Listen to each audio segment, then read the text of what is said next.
Hey everyone. So I am going to try doing a recording here. I don't know if my audio is picking up, and given how the technology was working this morning, I don't have high hopes, but I'm going to give this a try anyway. So here is the fraction limit problem that I referred to that we didn't have time to go through because of my issues this morning. So let's see how this goes. First things first, can I plug it in? If I say x is approaching 5, obviously we're getting 0 in the denominator, which isn't very helpful to us. But honestly, we should check the numerator too, because if the numerator was approaching like 12, then 12 divided by something that's going to 0 would either be going to a positive or negative infinity. But in this case, when x goes to 5, 5 minus 3 is 2, a half minus a half, and we've got a big fat 0 divided by 0, which is not very helpful. So as I'm going through this problem, I want to keep in mind that that's the issue. X cannot get plugged in as 5 to x minus 5. So if at some point I can eliminate that x minus 5, I'll be good to go. In the meantime, not a lot of manipulations that I can do, but I notice that I've got fractions inside of fractions, and I never like to see that. So I'm going to combine these two.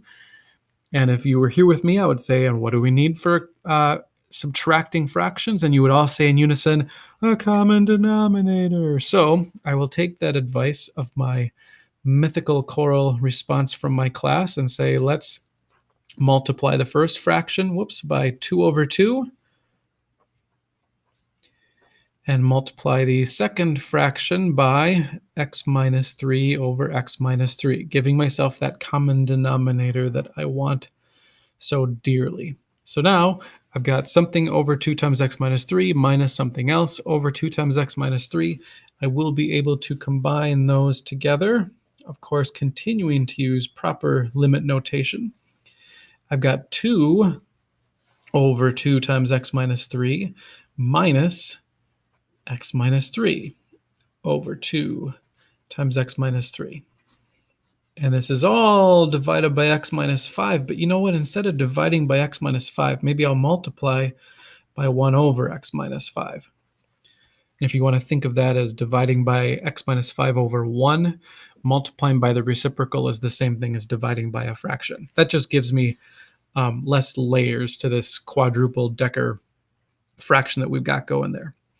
Then I'm just going to make sure that you guys can still see what I'm doing here. Still have the limit as x approaches 5. I'll simplify the numerator. Careful of this. I'm subtracting both x and minus 3.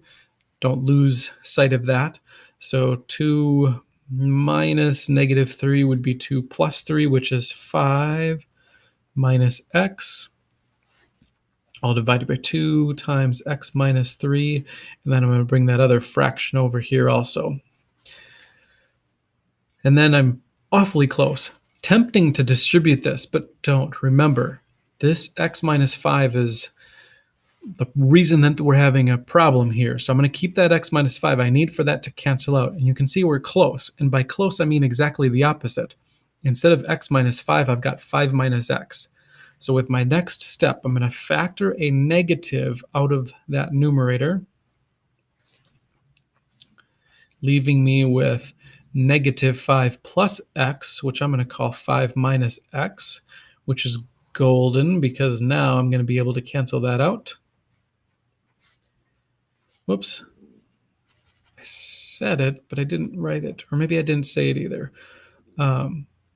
X minus 5 after I factored out that negative 1.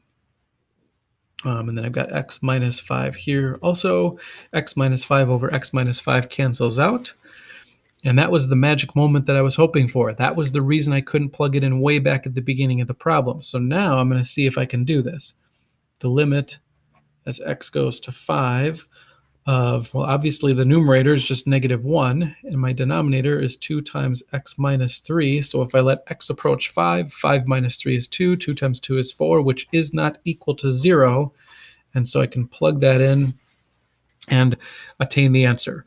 A quick aside, this is the same thing that we would get, or at least similar to if I'd gone all the way back to the beginning, and if I had plugged in 4.99999 or 5.000001, I would get something close to that negative 1/4 that I got here, But at this point, we're moved past that. Instead of plugging in numbers close and hoping for the best, we are using these algebraic techniques to come up with an actual solution. So hopefully that helps.